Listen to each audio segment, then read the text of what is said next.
and welcome to another live Q&A. I'm Erin Stern, and I am going to go over the Olympia, do a little bit of that, and then also go over your fitness questions. So whatever questions you might have, whether it's diet related, training related, anything, anything fitness related, let me know. And I'm going to go ahead and see if I can get to the comments. That would be very good.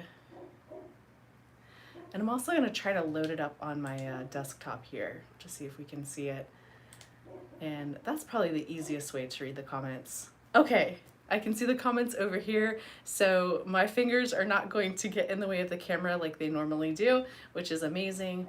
So at the Olympia, I ended up finishing 15th, and my feedback that I got back from Sandy was to work more on my presentation. She said I've come a long way since my transition from figure to bikini, but I still need to work on the poise and the little things, the little flair that comes along with the bikini division. So back to work on that, and I also need to bring up my upper glutes. So it has been kind of an ongoing challenge to build glutes, and I do pretty well in the off season, and I think for Olympia, it being at the end of the season, I just was a little bit depleted and a little bit flat and going into it. So typically with my contest prep, I'll be depleting into a show, sometimes carb loading, sometimes not. It really just depends on how I look. And this time I was dropping weight like crazy. So I was having a hard time keeping weight on. I was eating, and I kept waking up weighing a little bit less or sometimes the same. So it was really a unique situation that I was in. Hello, Nicole. She says she loves watching the videos. She learned so much. Thank you. Hello, Miles from San Francisco. So we plan on starting up with the training series again. It's been a busy last few months. I did 6 shows, and it was really a phenomenal season. So I went from 14th in my first show of the season to 15th at the Olympia. And to be honest, this year, I never thought that I would qualify for Olympia. Of course, I had hoped. And, the goal for the season was just to get first call-outs, which I ended up, getting in the top call-outs and ultimately winning the Tahoe Pro. And it was a surreal experience. And, I think when you're competing, it's important to have those objective goals and physique goals. And I feel like I accomplished a lot, but I think it's also important to continue to push yourself, and I'm happy, but I want more. So I'm very excited. Hello, Elaine. Hi, Nunu. How are y'all doing? Hi, ES. Oh, thank you so much.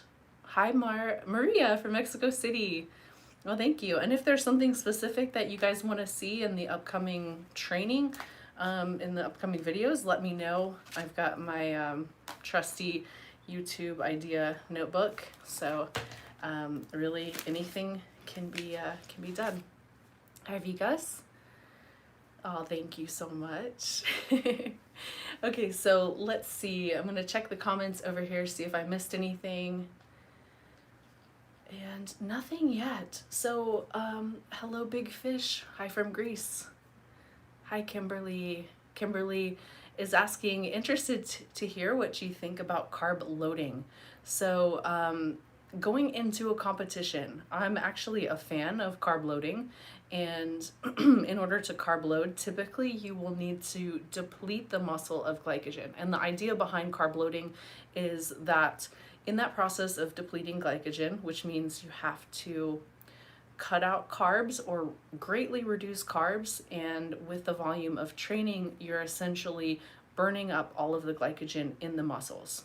And going through that process, when you add the carbs back in, what can happen, now this is theoretical, but and I found from experience that it does typically work. It's called supercompensation. So as you're depleting, and your glycogen stores become empty. Those workouts, oh, they burn. They hurt so bad you can only do about 30 to 40% of the weight that you would normally do. So it's high rep, light training, just push that glycogen out, burn the glycogen out. When you add those carbs back in, so typically for every gram of carbs you take in, you're going to hold about 3 to 4 grams of water. And you want that because that's how the muscle looks full, and that's how you're going to make the muscles look round, and it's definitely desirable. So rather than holding 3 to 4 grams of water, theoretically you can potentially hold maybe 4, maybe 5 grams. So the amount of fullness that you're going to get is greatly increased. So just a really cool thing. For bikini, carb loading, not so much. If you're on the smaller side, I think you can get away with loading a little bit more. However, they don't typically go for those full round muscle bellies, not all over the body anyway. So definitely want those full round glutes, want some roundness in the shoulders, no striations though. So if you are on the leaner side and you carb up, you do have a tendency of looking rather big on stage. So you have to be very careful. So, oh, thank you. Joan says that she recently purchased the bikini training program and asked if I offer any one-on-one training with that for diet. So typically I do offer consultations via Skype, Zoom, or FaceTime, and that can be found on the site. If it's a quick question, you can always email me. Question, why did you stop competing for Olympia? I did not stop. I actually just did Olympia, but I competed in bikini. So I switched divisions. And the reason behind that is that there's always evolution in any bodybuilding division. So with figure, the girls became more muscular.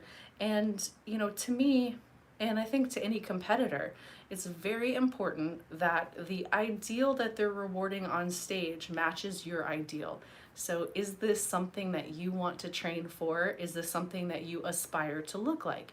And while the figure division evolved and changed, I really appreciated how the ladies looked. I love muscle, don't get me wrong, but it just wasn't for me anymore. And so that is why I left initially. And then seeing bikini and how it's, more sustainable for me, because I do stay lean year round and, have to do photo shoots, appearances, and all of that. And with figure in the off season, to gain the kind of muscle and to maintain that kind of muscle requires a little bit of body fat gain too. So I just did not want to get that big. And so it was just personal preference, really. And so bikini became more of a fit for me, and I really, really love it. So hopefully that explains it and helps. So we're gonna go to the comments over here. And I did see a question. Let me see. So the feedback from the judges, Jill asked, it was to work on presentation and to build my upper glutes a bit more. So really just doable things that I've already started working on. Hi, Jose. Jose says loves the videos. Thank you so much. And so Natalia wants to see more glute formation work. So we can definitely do that. I will add that to the notes. Okay, so we're back. Got a little disruption there. Kate, that is a strange question, asking if I'm ticklish. I'm actually not ticklish. Sometimes if I get a pedicure and they do that scrub thing, then I'm a little ticklish, but I think everybody is. Okay, so question. I think there was one on my favorite supplement and the supplement that I can't live without. So I really do love creatine monohydrate if I'm in that building phase. It's still the gold standard for building muscle. And let's see, Bianca asks, how many rest days do you take per week? Typically 1 to 2. Natalia is asking how to build the upper glutes. So upper glutes, you're looking at hip thrust, banded hip thrust, lots of kickbacks. You also want to work on 2 movements, so your abduction and your external rotation, because we also want to hit the abductors. That's a great part of the upper glutes in minimus and glute med. So very small glute muscles, all that musculature is located on the top of the glutes. So really important that you incorporate that external rotation and abduction into your workouts if you want to build those upper glutes. And I'm going to look over here again to see about questions. And Azu Ataman asks, I've been training for 20 years and I've been in keto for 6 years. Can't get shredded. Okay, so is there a reason that you have been in keto? And is it something that's health related? If so, totally understand. But a lot of times with keto, it's going to help you get to a desired body weight, for example, but it's certainly not going to help you with gaining muscle. So for gaining muscle, you may want to look to adding a little bit of carbs back into your diet. And you can strategically add those. So you can add those before training, after training, and really experiment with it. So if you have keto sticks or a way to track if you're still in keto, believe it or not, you can add carbs post-workout. Now this is, of course, if you're doing keto and it's doctor, recommended, doctor prescribed, certainly don't do this. Talk to your doctor. So obviously I'm not a doctor. I don't know your situation, but cyclical keto is definitely an option, or you can add small amounts of carbs after your workout, and usually they are absorbed, they are utilized by the body so quickly that you may not even come out of keto. But I think something a little less extreme, something a little bit more balanced, and if it's a question of perhaps being insulin resistant, maybe you're carb sensitive, at that point, then I would look to adding some maybe lower glycemic index carbs, or, strategically placing those carbs before and after your workout, starting with just post-workout to see if that can help. Also, it can be important to look at your eating window and when you're eating those meals. So, with keto, you have to be very careful. If you're in a caloric surplus while on keto, it's very easy for the body to store any of that fat as body fat. In fact, it's, I believe, 94 to 97% a rate of being able to store that body fat, that dietary fat as body fat. Very, very easy for the body to do that. So that's another potential drawback with keto. And so I would just potentially look at how your meals are structured, making sure that you're truly in a caloric deficit if you plan on staying with keto. Again, because if you're not, if you're above maintenance, that dietary fat is definitely going to be stored as body fat. So let's see. Okay, we got some spam comments. Tia asks, please tell me the difference between the top 3 physiques at Olympia and your Olympia presentation. She says, I can't see the difference. Oh, thank you, Tia. I love you too. So the difference in the top 3 physiques, these girls have been competing for a very long time and in bikini. And for me, I'm still new, so the difference in the physiques, really comes down to watching the live presentation. And I can objectively say that my presentation is not quite there yet. While I feel like my physique is pretty close. And when you're looking at something like the Olympia, this is the best of the best, right? So these are the top bikini girls in the entire world. And so the difference between first place and 10th place is going to be very, very minuscule. It's going to be very, very small. So, the difference between me and the top girl is very small, but there is a difference. And I think if you were to watch the live stream, and better yet, seeing it in person, you can better discern the differences. And, you know, again, it does come down for me just having to build those glutes a bit more and really working on the presentation, you know, letting the personality shine through. And that is, I think that's tough just because, you know, I'm so used to the structure of figure, and, you know, this is a little bit more freestyle. It's you're able to move a little bit more, but, you know, when you're moving, you still have to keep the chest up. You have to keep the tummy in. You have to keep your lower back arched, and, you know, always be aware of angles. So it is very, very different, very challenging, and I really love it. And I'm excited to make those changes and continue to refine everything.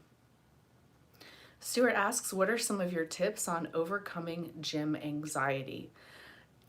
Okay, so gym anxiety is something that many of us have experienced, myself included. And there's also gym intimidation, gym intimidation. And I think a lot of times we're worried about what people will think, what people, you know, how they judge us, and all of that. And if we let the pressure get to us, if we really get into our heads, and it's easy to do. You know, I used to sit outside of the gym, sometimes for up to an hour, trying to get the nerve to go in, and it's really really tough. And at the end of the day, coming up with a solid training program, you know, write it down, take something with you, screenshot it, but have something you're training for, and know that you belong in the gym as much as anyone else belongs in the gym. And also know that people, they typically don't care.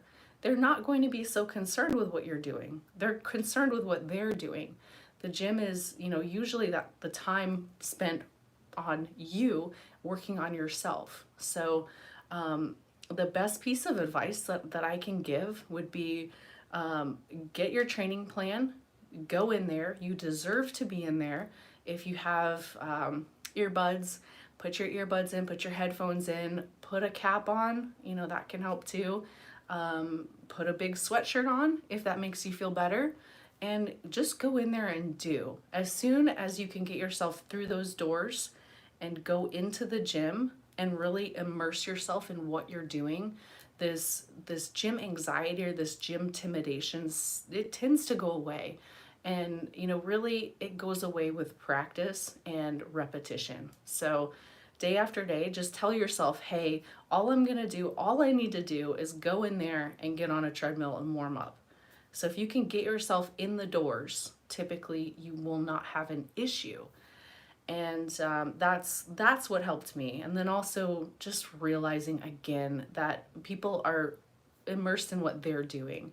People don't go to the gym to judge. They don't go to the gym to watch you. They're going to the gym to train themselves. You know, and there are occasionally those jerks who may go, they may say something. And if you have bullies that go to your gym, I would either tell the front desk about it, go at a different time, or again, just put a baseball cap on and your earbuds and ignore them. Ignore them all and get your workout done, and you go get your goals. And, you know, more often than not, you're in there, you're pushing hard. The people that you think are judging you are really appreciating you, and they will come up to you and say, hey, I've been noticing that you've been working out really hard. What are you training for? Maybe they'll ask you, you know, what training program you're doing, and, you know, then everything is fine. ES asks, she says, need your help. Can't lose belly fat without losing my little muscles. Okay, so belly fat, you know, we're looking at it in terms of sometimes the first place where we put on our fat is the last place where we lose it. So if you've got kind of stubborn areas, understand that you may have to push just a little bit harder to achieve that goal. That being said, belly fat in particular can be related to cortisol. So really look to your stress hormones and Make sure that your workouts are not going longer than an hour. Make sure that you're taking rest days, that you're sleeping well, that you're eating well, and that you've limited the amount of stress, the amount of chronic stress in your life. So understand that we can go through bouts of acute stress, and this is, you know, things like working out, periods where we're stressed out for maybe a day or two, and then everything is fine. We're not so used to that, but the human body is built to handle acute stress. Chronic stress is where things get a little tricky, and that is when cortisol levels can build up, and that can cause weight gain, and that weight gain typically happens around the midsection. So again, I would just look to making sure you're getting sleep, making sure that you're managing your stress. If there's something that's chronically stressing you out, it can absolutely affect your physique. And then make sure you're not pushing too hard. So a lot of times I'll consult with ladies who are training super, super hard and they're not eating enough. And so everything just sort of just hits a wall. And, you know, when that happens, you have to look to easing off from the workouts, easing away from that slow, steady state cardio, and giving yourself a little bit of rest, and making sure that that diet is nice and balanced. And then also making sure that you're in a slight caloric deficit, but not so much of a deficit. So, you know, there's recent research, and if you check out Dr. Andy Galpin on his Instagram, I'm not sure if he has it on YouTube yet, but he talks about how a slight caloric deficit, so if you're at around 500 calories or less of a deficit per day on average, you are going to have the ability to get stronger. You're not going to gain muscle, but you can actually get stronger. You are going to lose body fat. Deficits of greater than 500 calories, you are going to lose muscle. So that can be why perhaps you feel like you're not getting rid of that tummy area, but you're losing muscle. So really keep track of your progress, keep your measurements, keep progress pictures, and see where the inches are coming off. And if they're coming off of your shoulders and not your waist, for example, then we got to make some changes. So let's see, what supplements are worth taking? So let's narrow this down a little bit. So what supplements are worth taking? Are you looking at sports supplements, or are you looking at overall health supplements? So there is actually a difference, and I do have recommendations for overall health, and I do have recommendations for sports supplements. But if you're looking at sports supplements too, we have to look at the your goals. Is your goal muscle gain? Is your goal fat loss? They're going to be a little bit different. Okay, Nick lifts, hamstring help please. What to do when lagging? Okay, so typically if a muscle group is lagging, look at when you're training it. Hamstrings, if that is your number one priority, that needs to be on day one, and exercise 1 and possibly exercise 2 needs to be hamstring focused. So Monday, if you take your Sundays off, Monday back in the gym, Nordic curls. Start your workout with Nordic curls. That is the number one exercise for growing the hamstrings. And the other thing to look at for hamstrings is that hamstrings are involved in 2 functions. So you're looking at hip extension and knee flexion. So we got to train them in both ranges of movement.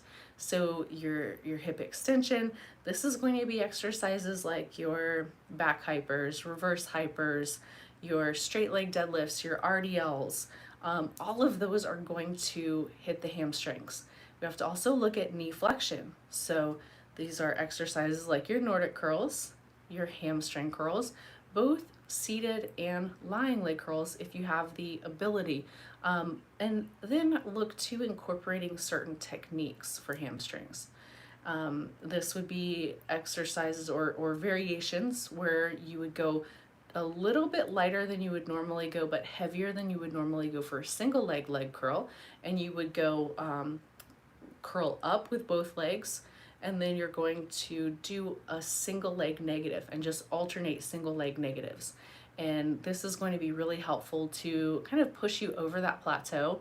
The thing to really understand with hamstrings is that they recover very slowly and they do not need a lot of volume in order to grow.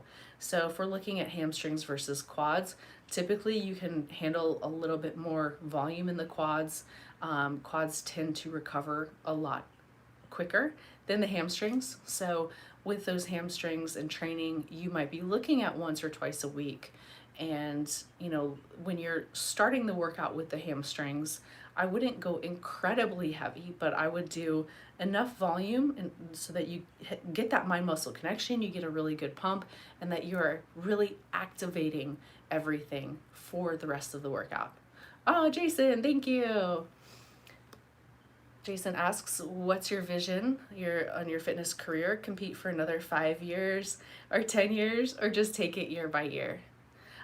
Great question. So I am looking to compete probably for the next year or two.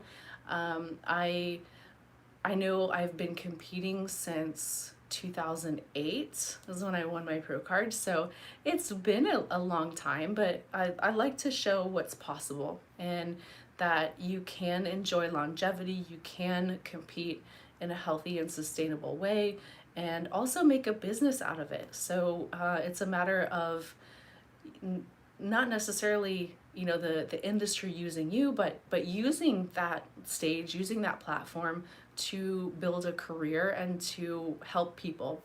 And you know, it's been my goal with competing to help and teach others.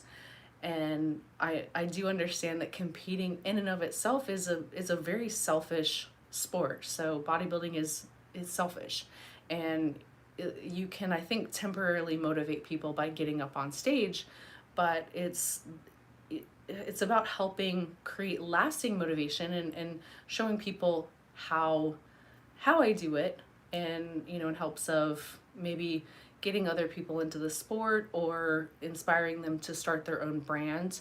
And you know, I want to continue that aspect for a long time. I don't see myself ever leaving the fitness industry, but as far as competing goes, we'll see how my body does. I don't want to be the person that, you know, doesn't look 100% on stage and is still just clinging on to it in spite of you know, everything going downhill. I want to, you know, always be at 100%. So, you know, I like to think that I'll be objective and decide when to bow out. And, you know, in my mind, it's probably going to be, you know, another year or two, but you never know. Maybe it'll be 3 years or 4. You know, it just kind of depends on how I feel and all of that. Simply a Lady says, in switching from physique to bikini, how did you lose the muscle in your thighs and not the muscle in your glutes? So luckily for me, I actually genetically have narrow thighs. So I didn't in fact have to lose that much from my thighs. It was more about adding because I am genetically narrow. And if you're looking to lose muscle though, probably the best thing that I did was to go on a bit of a protein fast. So my entire off season this past year, I changed my macros completely. I went from doing about 150 grams to 200 grams of protein and about the same in carbs, you know, sometimes a little bit less, and moderate fats. And I dropped the fats down to just essential fats. And typically you can figure out your essential fats, what you need, by taking your body weight and multiplying it by 0.2. Out of all of the macros we need, out of all of the macros, fats are essential. You cannot cut out fats from your diet. You absolutely need them for hormone production, for recovery, metabolism, everything. So, you know, to drop fats completely, not recommended, but I did go low fat and I dropped my protein in about half. So I was doing about 60 to 80 grams of protein per day and upwards of about 400 grams of carbs, sometimes more. And so the calories, the caloric intake was about the same, but my protein intake was so low that I really think it helped me drop that muscle. As far as, techniques to drop the muscle, some people resort to cardio. I didn't want to do that because I didn't want to lose muscle from everywhere. I wanted to preferentially lose muscle from my upper body. And I thought by decreasing the protein and also by really carefully, planning the workouts, working on exercise selection. So I stopped training upper body, and that helped a bit, but I was still maintaining upper body mass simply with my leg exercises. So, I love doing the deadlifts, I love landmines, dumbbells, and, a lot of stabilizing. If you're doing squat variations, you are stabilizing a ton with your upper back, with your shoulders, and with your arms. I love those Zercher squats, but it was really allowing me to maintain that upper body muscle. So I had to switch. I did a lot of just hip thrusts, kickbacks, and a lot of isolation work, switched to more machines, and was able to achieve that physique. So it is just a lot of planning, and a lot of diet manipulation. And I did see a question about macros and if I believe in macros. Yes, absolutely. Because you want to know exactly what you're taking in. Now, I don't do the whole if it fits your macros thing, because I believe that we should have healthy, simple, one ingredient foods for the most part. So, you're looking at chicken, fish, steak, potatoes, sweet potatoes, oats, white rice, that type of thing. If I can have ice cream and it fits my macros, that might help me maintain a certain body weight, but it's not necessarily going to help me with body composition. And I think that, if someone does, if it fits your macros and it's a lifestyle type thing, absolutely go for it. You have to find the method that works for you. So do I think that if it fits your macros is garbage? No, not necessarily. But if you're a competitor, it may not be the most optimal choice, right? So, but again, anything that allows you to adhere to it, that's the biggest thing is adherence and consistency. So you consistently show up, you get your workouts in, you are consistent in getting your meals in, you're gonna see a lot of progress, and if you're eating at maintenance, you're going to experience recomping. You can definitely do that, or you're at least going to maintain. If you're in a caloric deficit, you will lose weight. So it is it's really, really important to experiment, and then going back to the whole macros thing, if you prefer carbs, then you can have a meal plan that's higher in carbs, that allows for that allows you to eat the foods that you want. So I really do think that you can structure a meal plan in any type of way to help you achieve your goals and to make it a healthy lifestyle. Let's see. Drone Gypsy asks, I'm a vegetarian and it's hard for me to get my protein macros. Any suggestions? So if you're a vegetarian, then you may be able to do egg whites or dairy products. If you're ovo-lacto, if you're pescatarian, then you can obviously do fish. If you are a vegan, it makes it pretty difficult, yes. So we want to look at our protein or amino acid combinations. So you want to make sure that you at least get those essential amino acids in each meal, because your body is going to need that in order to make a complete protein. So combining foods like your chickpeas and your lentils, very, very important, or your, legumes and your grains, very, very important. Now, the other thing you can look at is supplementing with a protein powder. And there are plenty of really great vegan protein powders out there. I know Planta is one. I think Vega Sport makes one that's pretty good. But again, you want to look for that complete amino acid profile. And if you're supplementing with protein, that's 30 grams right there. So, if you're looking at getting you want to get at least 0.8 grams of protein per pound of body weight. And, so let's say you need 120 grams for the whole day.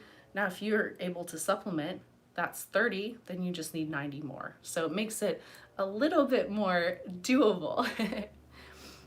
Wonder Woman 805 asks, when working on losing fat, lean muscle gain, is it true you have to be active as well throughout the workout day? If so, what is considered active? So if you're working on losing fat and gaining lean muscle, your overall activity is going to matter. So do you have to do cardio? Not necessarily. However, I would recommend walking. I would recommend, at least going out and being active if your job is sedentary, because the more you sit, obviously the less calories you burn. And if you're, reasonably active throughout the day, then you're going to have an easier time of maintaining that weight. You have an easier time of losing that fat. I have, that I started wearing a Fitbit, and it does tell you the calories burned. Do not rely on your wearables for calories burned. Absolutely don't do it. They can be off by as much as 60%. However, looking at your activity level, establishing a trend, and for me, about 10,000 steps per day is enough to get me into maintenance and, not really worry so much about restricting my diet. So that is something that you might want to consider. At least find a way to track your activity level. And, the body has a very good way of adapting to any kind of changes that we make. So, for example, if you're, building muscle and you're eating 2,000 calories per day, and then you decide to go on a mini cut and cut your calories down to, let's say, 1,600 or 1,700. Well, what the body is going to do is it's going to limit your activity throughout the day. So essentially, you're going to still be at maintenance because you're very active at 2,000 or 2,200 calories. You're going to be less active at 1,600 or 1,700 calories. So it's important that you've got that overall baseline of activity, and that way that as you decrease your caloric intake, that you need to keep that activity just as high in order to continue to burn calories and to put yourself in that caloric deficit. I did see a question. Let me see if I can go over here. Ben Hill asks, and you mentioned in a previous video not to work out for longer than an hour. Are there times when working out for longer than an hour, even for non-athletes, is okay? So, the hour is kind of the standard. That's kind of what we say to tell people to limit your workouts to. Does this include warming up and cooling down? No, not necessarily. So just as a general rule of thumb, you do want to keep your workouts to about an hour. Interesting though, with the central nervous system, and if you've played sports in college or on a professional level, you'll know that you can train your central nervous system. So you can, in fact, train yourself for bouts longer than an hour. So the central nervous system, of course, is adaptable, albeit slower than some of the other body processes and muscles and all that. So the central nervous system is about twice as slow to recover as the muscles are. As far as adaptability, I'm not quite sure, but I do know it is slower to adapt than the muscles adapt. So you can train up your central nervous system for bouts longer than an hour, but if you are a recreational lifter, typically you do want to keep your workouts to about an hour. And the other thing we have to look at is how long can you maintain that intensity for? When you're in the gym and you're lifting, how much quality are you going to get out of that workout if you're in there for an hour and a half, towards that last 30 minutes that you're in there? Are you really able to get it, push hard, get 100%? And wouldn't you be better off splitting that session perhaps into two different sessions? and maybe more evenly distributing that volume throughout the week. So just something to consider. Thank you, Vatag. Loves the cookbook. Oh, thank you. Chad asks, can you do a backflip? I have not even attempted a backflip, so I probably would end up in one of those scorpion, what is it, the scorps on Instagram. That would be a bad day, I think. Okay, so let's see. When working on, okay, got that one. What if someone doesn't want to take supplements, just a preference, and wants to build endurance and core strength in an outdoor setting? What would be the best exercises and diet? So if you're looking to, let's see, build endurance and strength, I would say whatever you want to build endurance in, that is the activity that you should be doing. So let's say you want to run a marathon, or you want to get better at a 5K, then putting in mileage is going to be the best way to do it. And if you're really just wanting to train outdoors, then you can do some cross training, maybe some swimming and some biking. That can help with your cardiovascular endurance, and that can also take some strain off of your legs. So if you're running all the time, then that can be a little bit tricky to recover from. So as far as did you ask about supplements? Let me see. No supplements. I would just look to making sure you're getting enough carbs in your diet to really give you that fuel for those endurance events. Thank you, Jason. Jason asks, how sharp will you keep your physique after pro? How hard can someone push their body into 50s, etc.? What have you seen from older pro bodybuilders? So as far as the sharpness or the level of leanness, I'm pretty lucky in that my body tends to be on the leaner side. I don't believe in the whole 3 basic body types, the endomorph, ectomorph, all of that. However, I do think that, certain people, just based on genetics and maybe their previous athletic background, have a propensity to staying leaner, a little bit wirier, and that would be me. So I think, as far as body fat percentage, I would probably stay somewhere around that 14%. And as far as the older bodybuilders go, they're very impressive. And one thing that I have noticed in older bodybuilders is that they typically, everyone loses collagen over time. So as you lose collagen, that skin tends to become a bit thinner. You also, over time, will lose a bit of that subcutaneous fat. So it's easier, I think, for older trained athletes, older bodybuilders, to get leaner and to stay leaner, just because of the thinner skin and less subcutaneous fat. So the thing to really look out for and to pay attention to is just making sure that everything is done sustainably. So make sure the diet is sustainable. I would go out in the sun quite a bit when I was younger, and I still love being out in the sun, but I do think that excessive sun exposure can be detrimental to collagen production, so that can prematurely age you. Staying away from things like smoking cigarettes, of course, drinking alcohol, a lot of alcohol. I don't drink personally, but I think if you're able to do it in moderation, it does have its benefits.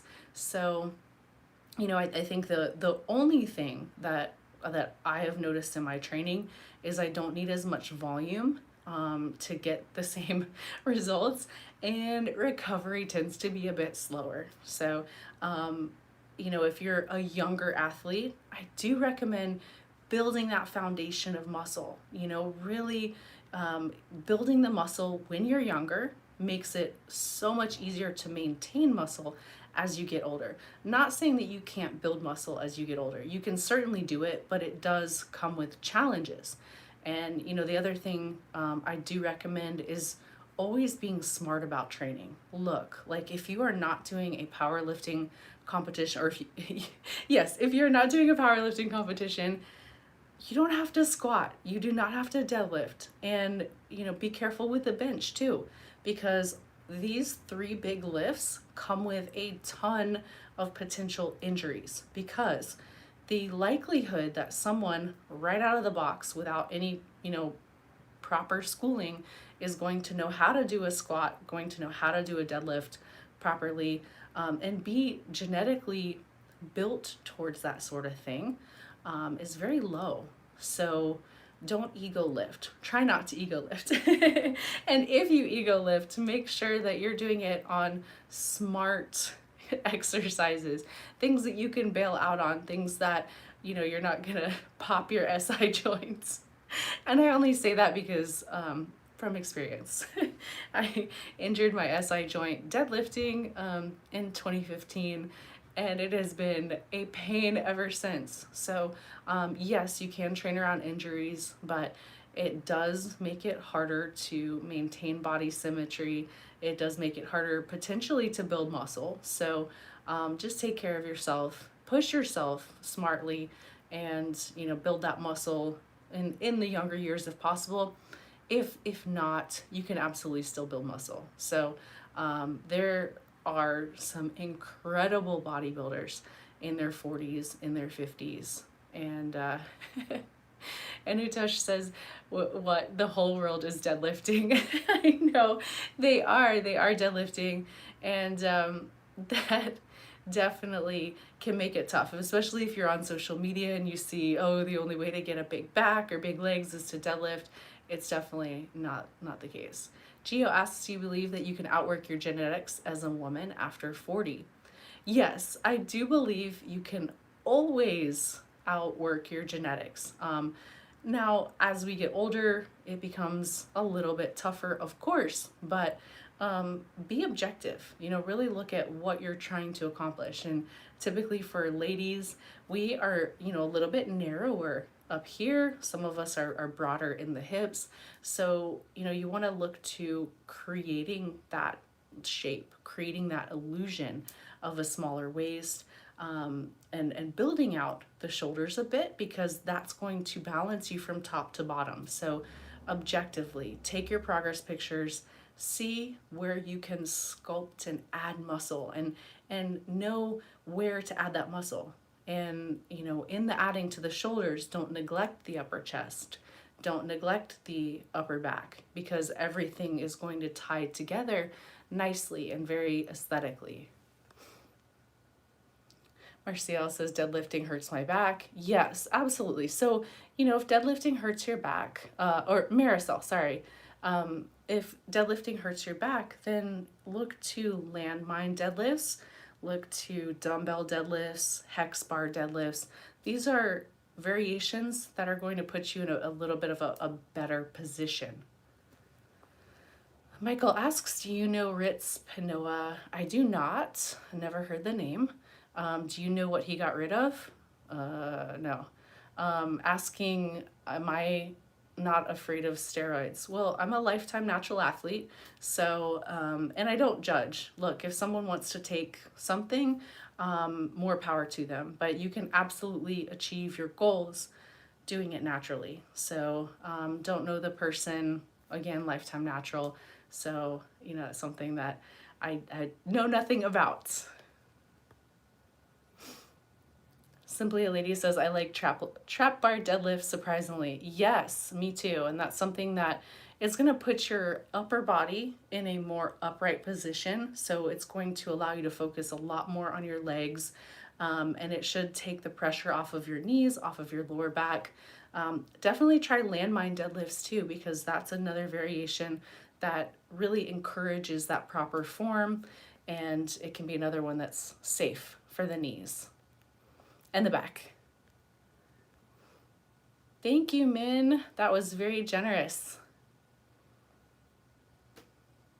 Bonnie asks, do you recommend wearing a weight belt during workouts, waist trimmer or weight belt? So I definitely do not recommend wearing a waist trainer during your workouts. You want those big belly breaths. If you're wearing a waist trainer, you're not going to be able to breathe properly. You're going to be breathing up here in the upper chest. That can cause all kinds of tightness, both in your traps, in your upper chest, in the little muscles in your neck even. So definitely watch out for those waist trainers. Better exercise would be to do your vacuums. And then as far as the belts go, I used to wear one if I was doing heavy deadlifts or squats. And if you're going for a PR on something, then a weight belt can be helpful. But if you're just wearing it to try to make your waist smaller, again, I don't recommend wearing a weight belt all the time because you're going to become accustomed to wearing it. So these little stabilizer muscles are going to get really weak. Your core is going to get really weak. So use it if you're going for a PR. You know my thoughts on the squats and the deadlifts. Not necessary to build muscle. Juanica asks, as a busy mom, I struggle to find the time to work out. What should I focus time on in the 30 minutes a day I have if I want to gain muscle? My fat percentage is not a large amount and I'm eating fairly well. Okay, so I like the fairly well. I'm not quite sure what that means, but it sounds like everything is on track. So you have everything in place. You are just time limited. So in that short amount of time, when you're looking to gain muscle, really focus on those big compound movements. Compound movements are going to give you the most bang for the buck. So for example, you're looking at shoulders. You want to really work on shoulder presses, shoulder press variations to start with. And if you're able to train 6 days a week, this does make it a bit easier. So when you're looking to gain muscle, your overall volume throughout the week is going to be very, very important. So, you can look to, if you're doing 6 days a week, you can look to do upper, lower, that type of thing. And in training that way, you can even get some supersets in. You can do back and chest.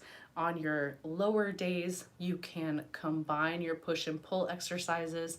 So maybe like a goblet squat and a dumbbell RDL, going back and forth that way.